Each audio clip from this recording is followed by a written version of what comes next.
The life of a runway model is not great. I mean, you're surviving on champagne and cigarettes. You know? Well, back in the day, we didn't even have the champagne. How many covers, Clarissa? 250. 250 covers. So I started my own production company where I produced 3-hour live broadcasts for Miss Universe. Wait, you were doing Miss Universe? I produced Miss Universe, yeah. Were you doing it when Trump owned it? I mean, you were getting standing ovations at 5. Like, Yeah, come on. I was. Grandma wasn't getting that. You know, self-esteem doesn't discriminate. It's one of those kind of things that ebbs and flows.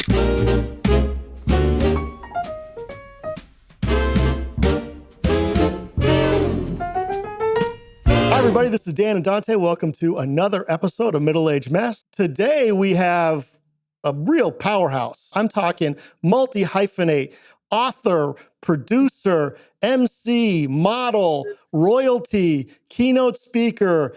I forgot the 17 other titles she has on her website. I'm already exhausted. We are here with Dame Clarissa Burt today. Hello, Dame. Hi, Dan. How you doing over there in LA? I'm doing great. First, Clarissa, it's funny because you have a book talking about self-esteem, because as I was reading your website, I lost all of my self-esteem.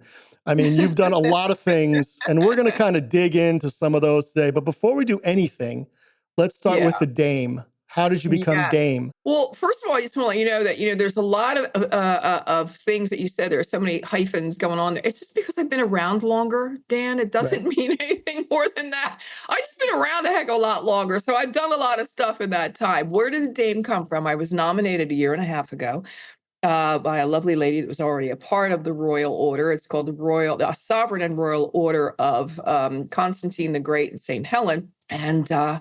And I was nominated, and it was a lovely thing. So where's it? I mean, I was hoping it was the Queen that knighted you. Who did it? It's a royal order. It is a royal order. So there are many different royal orders that come from different branches, but this has been around since the Byzantine time. It started in Cappadocia, which is Turkey, basically, but it's all connected to the Catholic Church. So the royal order, and what I didn't know is that Constantine the Great we've all heard of, but St. Helen was Constantine the Great's mother. And so there's a lot of work in this royal order around mothers and families, and they do lots of really great things around the world. So yeah, I was gonna ask if I could be a sir, but as a Jew, I guess I'm excluded from this whole Catholic royalty thing. Well, I mean, you know what? It doesn't really, you don't have to be Catholic to be a part of it. They are a part of, they're very Catholic. And so, they do abide by Catholic rules. It by no means means you cannot be Jewish at all. Thank God. The Jews are excluded. They're excluded from so many things these days. I need to get in. I want to be chosen. Well, that's a whole nother show, but you're not. I love everybody, so we're good. I like it. Okay, before we get into the book, which is super, I want to hear about you a little bit, Clarissa. You've done a lot of cool stuff. So let's get into some stories, man. Just a regular kid from a row house in Philadelphia, Pennsylvania, came from, working class people with lots of dreams. And I loved stage, and I loved the microphone. It's like, hold my beer, give me the microphone, and I don't drink beer. So in fact, I don't drink at all. But, my kind of girl. It was just, love the microphone. I loved the stage. I was Mary Poppins in the kindergarten play. And I'm telling you, when I got my first standing ovation at 5 years old, I was hooked. What can you say? It's one of those kind of things. What did you do? Was that the Mary Poppins show at 5? That was the Mary Poppins, yeah. Nice. It was Mary Poppins in the kindergarten play. I could still sing Supercalifragilisticexpialidocious if you want to hear it. We'll do that on the next episode. And that just, I didn't do very much after that, except, I went through the school. And then, when I came out of high school, I just really had the yearning, and I wanted to model, and I wanted to, be on stage. And that was just my calling.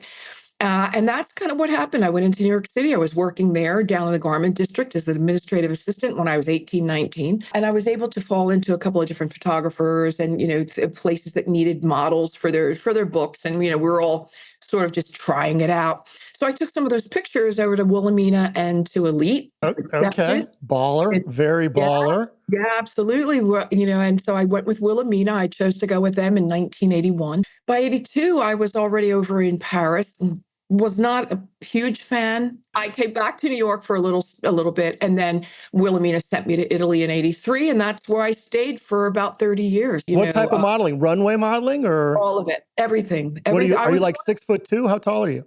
5'9.5". Just barely squeak And I in. was, I was about 124 at my fighting weight, and I was just, really able to do all the different runways, whether it be high fashion or, ready to wear. I was able to do beauty as well. So I came home with like 250 magazine covers. I had beauty campaigns around the world from Revlon to Orlane. So I really had a phenomenal career. But as I was modeling, I really just wanted to get back on stage. So I was asked by some Italian television producers to come on down and see what we can do. Do you know how to sing? And I said, well, I sing in the shower like anybody. Well, do you know how to dance? I said, well, I was the best dancer at all the discos. You Like seem like a Studio you, 54 kind of girl, you yeah, know? oh yeah, you couldn't get me off the floor, so that sort of was my entree, if you will, into Italian television, where I became on-camera talent and I presented and did lots of fun things there. So that's kind of how it all started. That brought me up until about 20 years ago when I moved back to the United States. I had the time of my life there. I really did, and I go back frequently. But I just wanted to be home. I wanted to be with my family again and start all I mean, over again. the life of a runway model is not great. I mean, you're surviving on champagne and cigarettes, right? Primarily. Well, back in the day, we didn't even have the champagne. Right, exactly. Yeah, they had nothing backstage for us, but I did smoke. I will admit, I was a smoker, not a lot, about half a pack a day, but I smoked. My parents both smoked. And yes, I did start smoking. I smoked for about 25 years, and my 40th birthday present to myself was to stop, and I did, and I never looked back. So I'm 65 now. Do the math. I haven't smoked in 25 You're years. 65, Clarissa?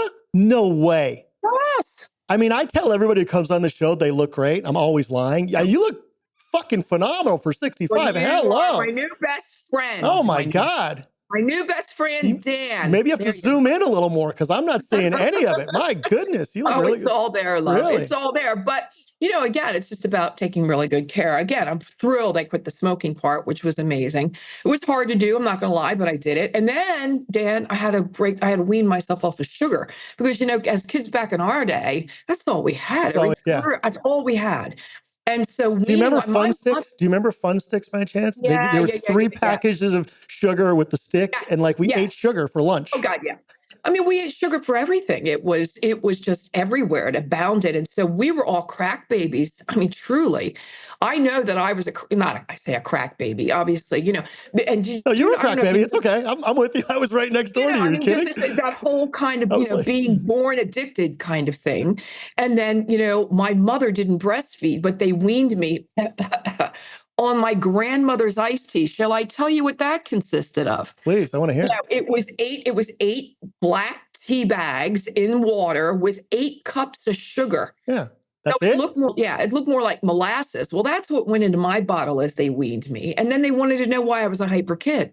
Right. He's got a lot of energy. Well, yeah.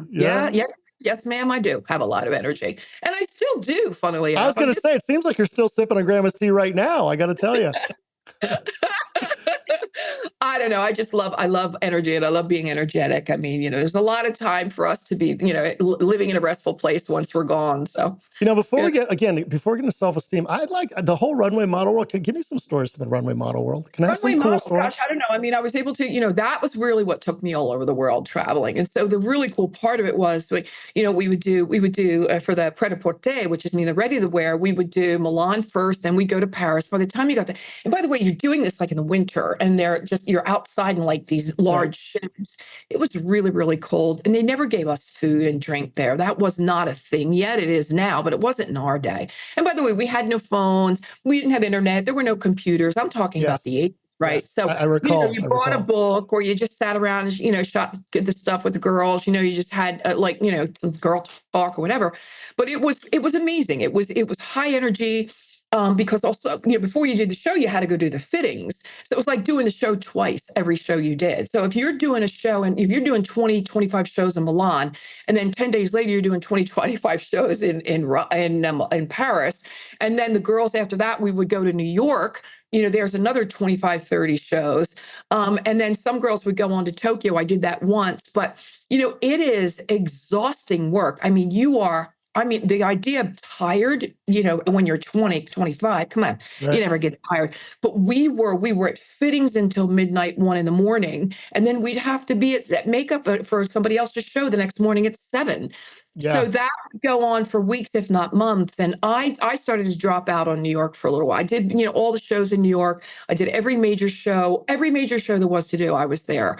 But I just really, what I did was I didn't go to New York, but I stayed behind in Milan and in Paris, because once the collections were over in those cities, they started with the photography. So you could be in Vogue and Harper's Bazaar. And also I stayed back and became the photographer's darling. How many Well, covers? How many covers, Clarissa? 250. 250 covers. Yeah. Wow. That's cool. Yeah. And that includes also the television years, so there were a lot of television covers as well. Yeah. I mean, Dan, I had the time of my life. I really had the Most time of my famous guy you dated? Probably that you would know would be Massimo Troisi, he won the Oscar postmortem for Il Postino. Oh, wow. Okay. Okay.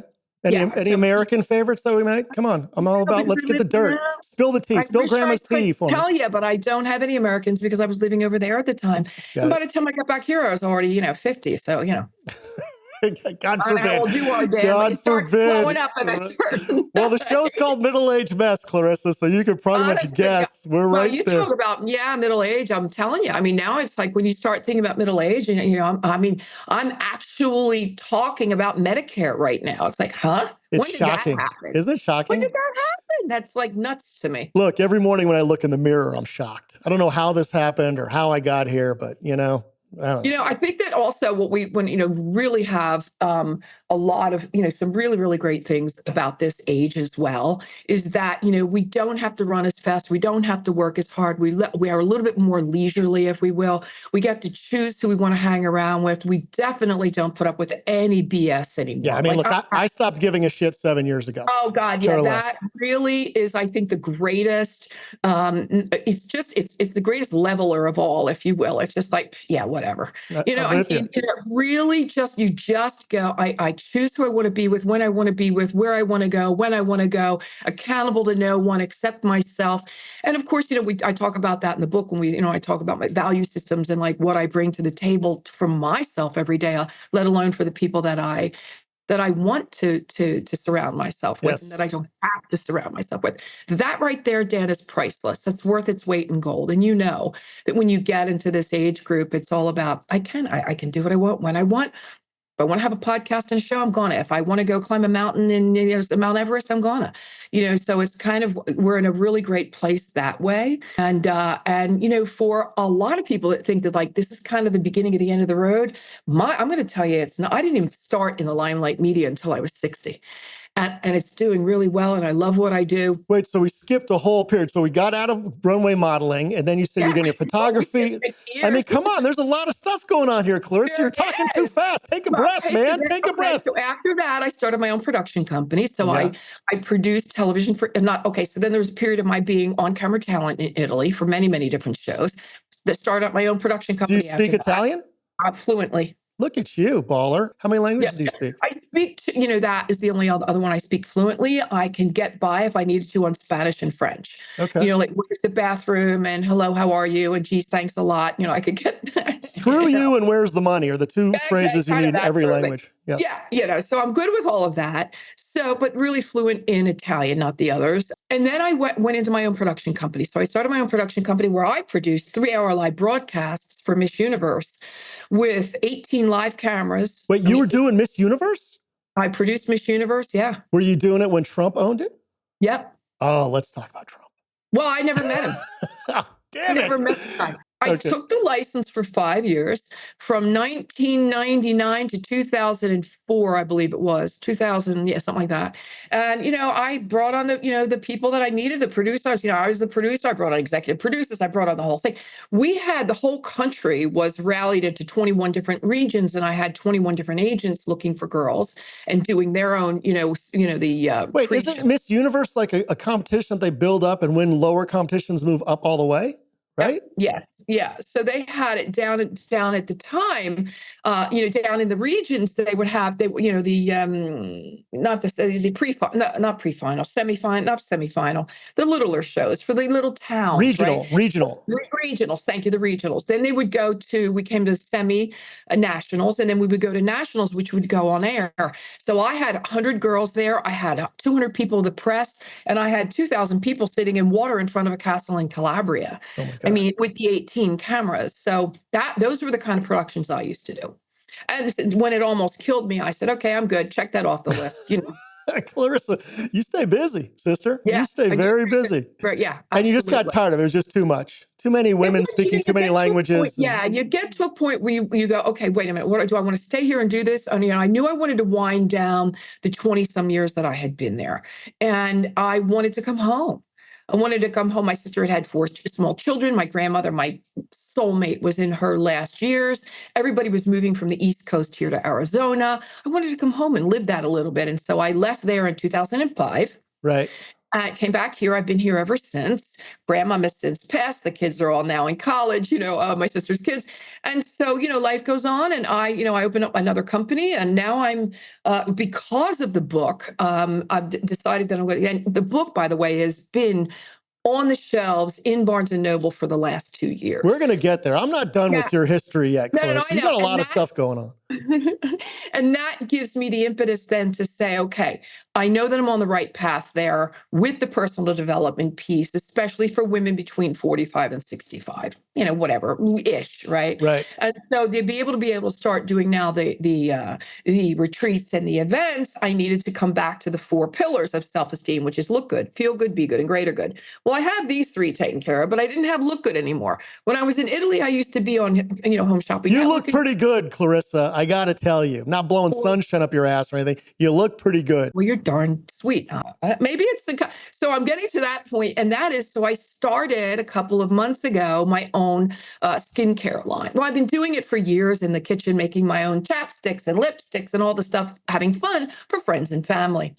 And I decided to go ahead and make non-toxic skincare. So basically what I'm trying to say now is the whole brand is sort of pulling together, thanks to the book or the books actually, it's really a non-toxic lifestyle so that we can get the toxicity off our skin, out of our stomachs, out of our head, and put it into, put some like really great energy into whatever is that's next for us. Clarissa, have you slept in the last 10 years? Does that ever happen? Do you ever just slow down a little bit? No, I sleep. Stare at the ceiling for a little while or anything? Well, here's the deal, right? I never got married. I never had kids. I don't have grandkids. Congratulations.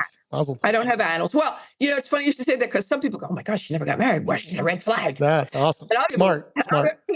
Other people go, Clarissa, girl, did you get it right? Yeah. So it depends on who you talk to, whether I'm like the biggest walking red flag on the planet or I'm just like the smartest chick that you you're a long-term planner. I think you figured out the key. So, it depends on who you talk to, I guess. All right. So we started in the Limelight Media. Yeah. And now explain that to me. In the Limelight Media, television. So we were on Roku, Amazon Fire, Apple TV, and 100 other smart television apps. We have 15 different podcast platforms and a digital magazine. And I started that 9 months, 8 months right before COVID hit.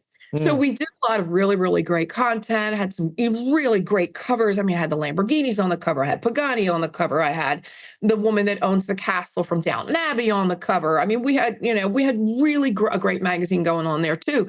But, content is what it is. And, the numbers that you need in a relatively short amount of time before you can go to the advertisers. It's hard. It's hard generating traffic. Tough go. But it's what I knew, right? It's what I know. I know media. It's my thing. It's my jam and I love it. But I really understood that when the book hit 2 years ago and it did as well as it's doing, I went, okay, there's something to this. And that whole personal development thing, great, fantastic. So what I can do now is take everything I know about being on stage, right? Be on a stage, be doing good with these events and retreats. And the book will live through, everybody has to have the book. Everybody has to do the work in the book, all of that stuff. And then living with all this non-toxic stuff is what I have another book called The Italian Gluten-Free Gastronomy Cookbook because I found out I had to eat gluten-free. I Right. won't bore you with that whole story, but I spent more time in ambulances and hospitals than you would care to know because we couldn't figure out what was wrong with me. I was having anaphylactic shocks. I'd turn into Shrek. I think you were And exhausted, Clarissa. That's my guess. You're just tired. You're running out of breath, maybe. I don't know. so anyway, long story even longer is so I did a cookbook on that. And just to get back to that whole point and whether people want to believe just how toxic wheat is, you guys. I mean, it's off the charts toxic. And if you take some do some research and take a look at some of the documentaries that are out there, it's not a good place for anything for anybody to be eating. It's not a good place for us to be. I don't get paid by the lobbies. There's none of that going on. You But I know, will tell Clarissa, you, I liked you for the first 17 minutes. sorry. If you're taking away my hamburger buns, Sorry. then we got an issue. No, I'm just saying there are wheat substitutes that, it's all good, but wheat is just not, there's just too darn much toxic in it. So I'm just telling you, it's for Okay. everybody's. We're going to take a deep breath in through the nose, out the mouth. All right, let's keep going. So the book, talk to me about the book. Why'd you write the book? What was the point of the book? Self-esteem regime I wrote because I felt frustration from the time I was a young kid. How could you be frustrated? You did everything in the world, Clarissa. There's nothing in the world you haven't as a done. young child, as a young 5, 6, 7, 8-year old, whatever it was, I would look at the women that were the powerhouses of my family, i.e., mom and grandmom, and just go, "What is it? I see you as being, my perception of you is just so grand. Why do you not have the same perception of yourself?" I mean, And you're getting standing ovations at 5, Clarissa. yeah, Come on. I was. Grandma wasn't getting that.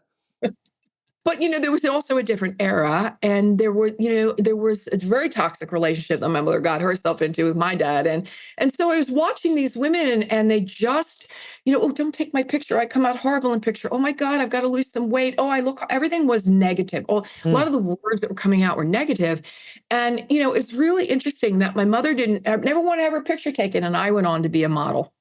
Right. My father, you remember back in the day, I don't know where you grew up, but I do know that there was huge, let's say turf wars or neighborhood wars, or just didn't like the Italians and the Irish. They just didn't like each other very much. Remember, there's a whole movie made with called Colors. I grew up in LA, so all of us hated everybody. Right. Okay. Yeah. Back in Philly, Jersey, it was like the Italians and the Irish. They just never really jived. I'm talking back in the 50s. So my father was Irish, didn't like the Italians very much. Where did I go and live for 30 years? So, and I didn't do that on purpose. It just kind of worked out that way. And I just really felt that. And then I would, my girlfriend friends in school, and they were in toxic relationships, or some of them were like doing drugs and drinking too much and giving it up and like all this stuff. And I went, wow, like, where's your self-worth, your sense of self-respect? Then I went and I started to model with some of the most beautiful creatures on the planet. I mean, I'm talking about the 1%. The 1% of the 1%. I mean, absolutely. It's interesting. I was going to say earlier, but you seem like you were so grounded and you dealt with your modeling in such an amazing way. Like, I would think that runway models have the least self-esteem of anybody on the planet. I think that would be the worst place to have self-esteem. I think that it's really funny you should say that. I think that there were some that, yes, I could say that about, and others that I would say absolutely not. I mean, self-esteem doesn't discriminate. And it's one of those kind of things that, it ebbs and flows. So you could be, this year I'm going to be feeling real great. Last year I felt like crap. It depends on what's going on in your life too, right? But it does ebb and flow, and it depends on what's going on. There's a lot of external factors as well. And that's why I talk about the tools in the shed that you have to create and accumulate a certain amount of, those tools in the shed, that when the storm comes by, when that hurricane comes through, you're going to be able to go back to that shed, find your rake, find the shovel, the leaf blower, whatever it is you need to like clear things up again, right? Right. So, yeah, there was certainly a lot of, again, look, you can find this. I could say this. I think about models as I could say about anybody working in the banking industry. Like, let's just call it a spade a spade. There was drugs, there was alcohol, there was, abuse. There were girls that were, bulimic and anorexic. There were all kinds of manifestations, if you will, of Again, we're in our 20s.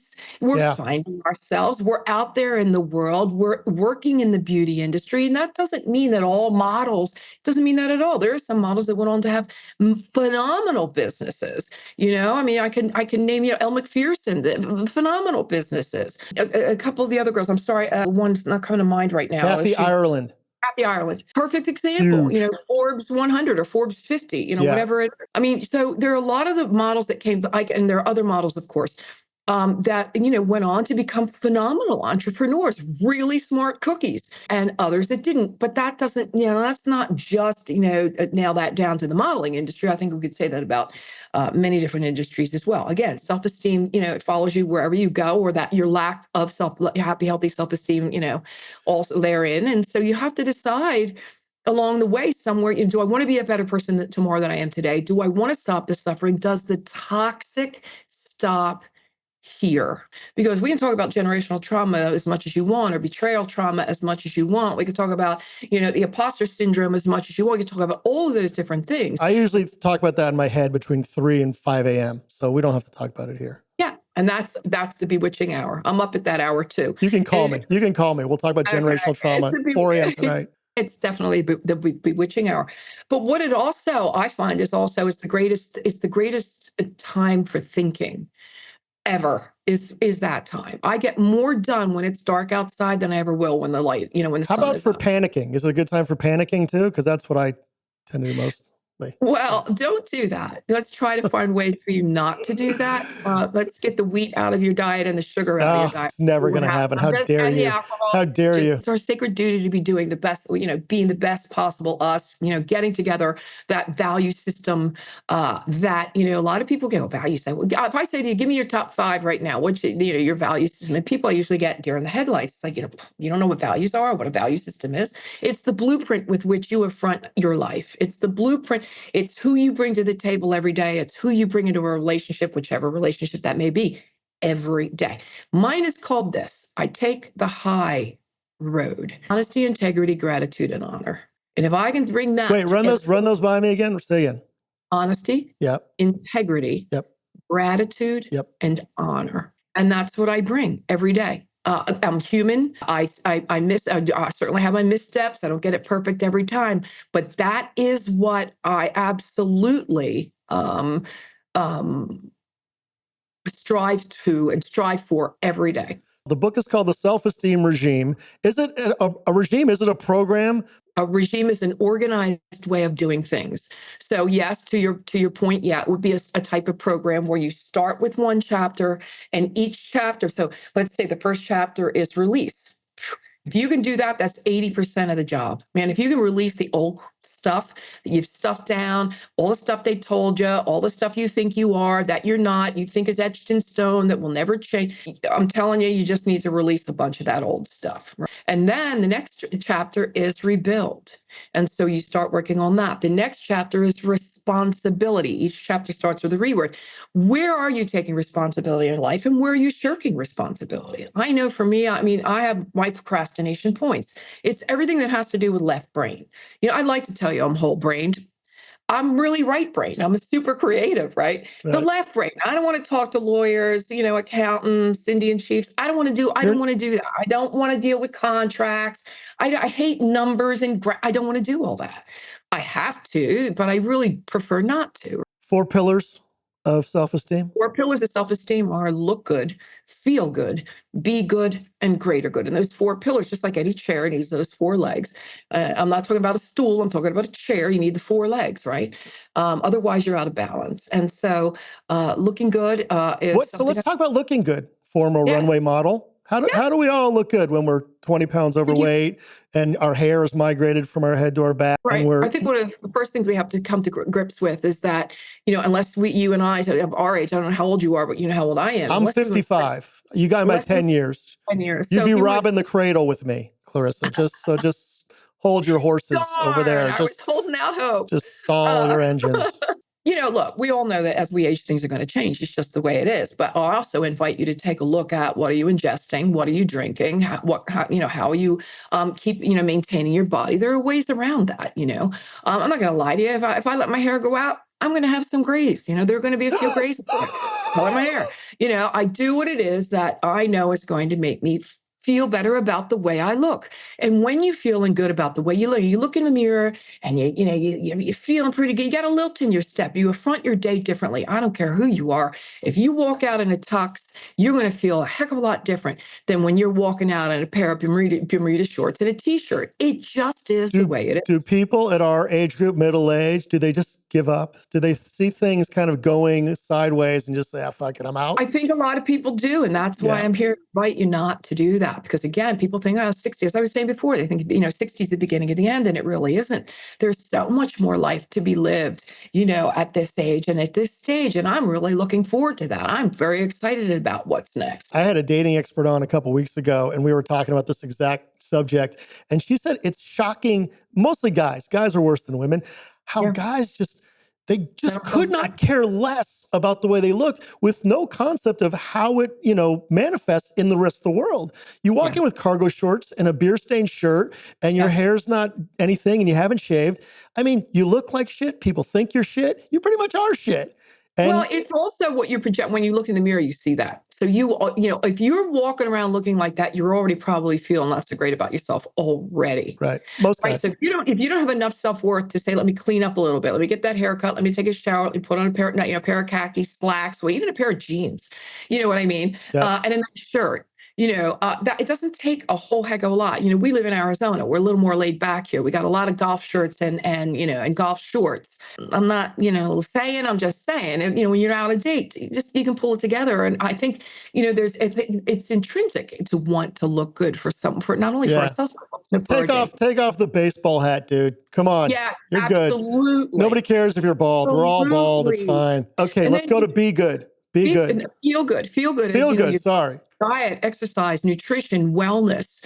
What are we eating? What are we ingesting? What are we drinking? Are we taking our supplements? Know your body. What's your body telling you? I mean, are you having, we're all going to get, our joints are all starting to go, right? So we probably need a little more glutathione and all the other stuff that, we know that we can be doing and taking to keep our body more in an alkaline state than in an acidic state, because that's where we get inflammation, right? So we want to stay out of an inflammatory state. Look, I'm not a doctor. I'm not certified in any way to talk about these things, but I've done enough reading and research to know, I've got 100 different things in there that I take, not every day, but I do take a good 20 supplements every day. But I have a question about, or I have a point about this, and this is something I talk about a lot with my friends, because look, we're all kind of dealing with these things all the time, and like what we eat and staying healthy, whatever.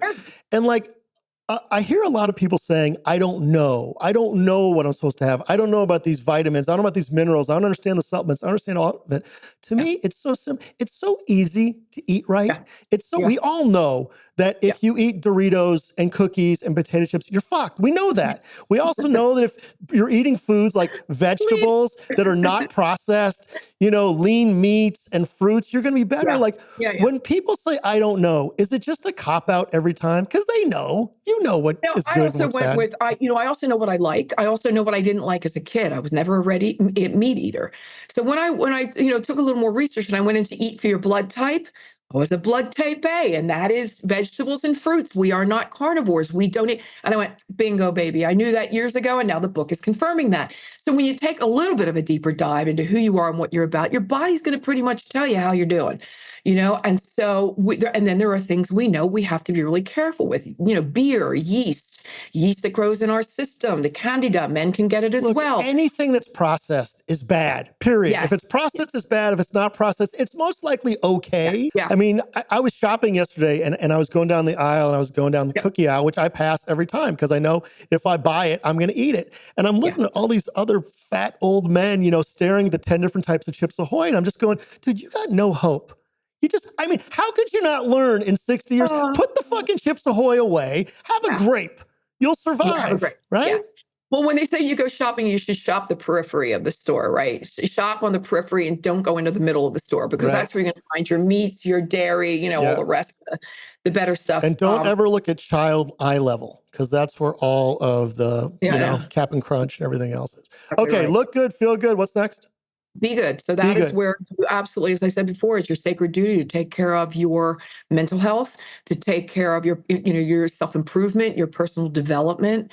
Again, there's no reason today in our day and age with computers and meetups and documentaries and classes and courses and books.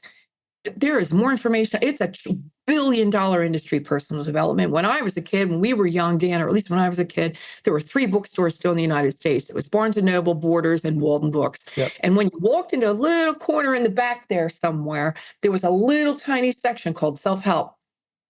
And it only had about 50, 60 books on it, but that's where I lived. That Right. was my hope. That was my support system, right? Then it grew a little bit more, and then it grew a little bit more. And now, if I walk into Barnes and Noble, which is the only bookstore left, it is rows upon rows upon rows of personal development that is $1 billion industry. And why is that? To our point, right? People need help, they need assistance, they need support, they need guidance. It's no different now than it was in the Garden of Eden. I'll But tell you that. isn't it again, I'm going to keep saying, maybe, inappropriately saying this, but like, isn't it always easy to take care? I mean, I think people are overwhelmed by the amount of information that's given to them. The fact that Yes. there's 7 rows of wellness and feeling good, and every Mhm. single one of those books has a different strategy and structure and program. Yeah. Like, isn't it very simple? Well, you say Isn't it's different. I mean, it's really, it always comes down to like the basics. It really does. It's that's just what I mean? Right. who's the messenger. So that's that. Therein lies the conundrum, if you want to call it that. It's who's your messenger, who you resonate with. I may not resonate with 55-year-old men. It probably won't pick up my book.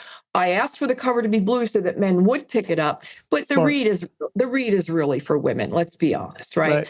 So, who is it that as you're going down, there are personal development. There's men, there's women is she, 20 years old? Is she 40 years old? Is she 60-year old? So, I think it's also who you resonate with, whose voice you really, again, resonate with, who you would want to be your mentor. And that's who you go with.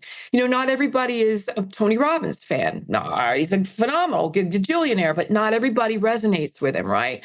So there are many different personal development gurus, let's call them that for lack of a better word, that whether man or woman are I think just great messengers, but they have to find their tribe, and their tribe has to find So them. what's your book say? What's your book say is the central theme for being good? How do I be good in the self-esteem regime? Yeah. Your be good is absolutely, it's exactly what we've been talking about. It's making sure that you have your value system in place. I've already told you what mine is. It's taking the high road and coming to the table every day with that, wanting to be a better person tomorrow than you are today, because you do want the toxic of whatever was to stop with you. I had this conversation recently with a family member of my own, who called me and said, "Hey, Aunt Chris, like, what is going on here?" And I said, "Well, let me tell you about some of the things that have happened in the past, right? Let me tell you some of the generational things that I can share with you, who's a generation below me, right, or under me, that you wouldn't know about what happened and why that might make sense to you." So that's something else that we really want to take into consideration, is understanding that it didn't. There's a book out by his last name is Wolin. Is it Peter Wolin? And it says, "It didn't start with you." The name of the book is "It Didn't Start With You." It's so true. It didn't start with you. So a lot of the things that we grow up with, a lot of the pains that we are feeling, and a lot of the things that were projected onto us as kids wasn't ours. Yeah. It's not ours. It was Well, something that we inherited, right? right. So, And now, be now we're at an age where we can start understand that. And I think what you said earlier, wanting to be a better person tomorrow than you are yeah. today, to me, Hmm. everybody knows what being a better Yeah. person is. They, Yes. they don't need to read 7 million books. They can figure it out on their own. We've got 5 million years of genetics, pre-programmed into our genes. Yeah. No, without a doubt. Yeah. What's And the last one? Fourth pillar? the fourth pillar is, your greater good. So what are you doing to like pay it forward, give back, tithe, volunteer, whatever the heck it is you want to do, but making sure that you are mindful that it's not about you. It's not always about you. And what, even if it's the little, it doesn't have to be money. What are you doing eventually? One little gesture every day to make somebody else's day a better day, a smile, a compliment, holding the door, helping down the stairs with a baby carriage, like whatever that is, making sure that you stop for a second and be kind of mindful and useful, and not in service, but do something of service for someone else that'll make their day just a better day, because you're making them feel better, and you kind of feel good about yourself too.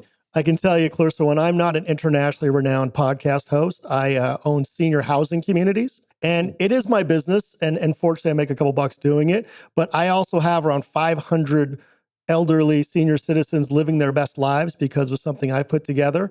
And Wow. I don't care how much money I make. I don't care how rich I become. The personal pride I get, from walking into these communities and having a 95-year-old woman walk up to me and give me a hug and say, Dan, thank you for what you've created. We're living our best lives. There's nothing better than that. There's nothing better Yeah, than that. nothing better than that at all. And I think a lot of times that, again, I keep talking about we at this age, but look, I'm at this age and that's what podcast called Middle-Aged Mess. That's what I talk about. But No, I mean, fine. it's like we forget about it. We're so, desperately in search of something, whether it's our consumer culture here in America and buying the prettiest, shiniest thing or making more money or having the better vacation or having the bigger house.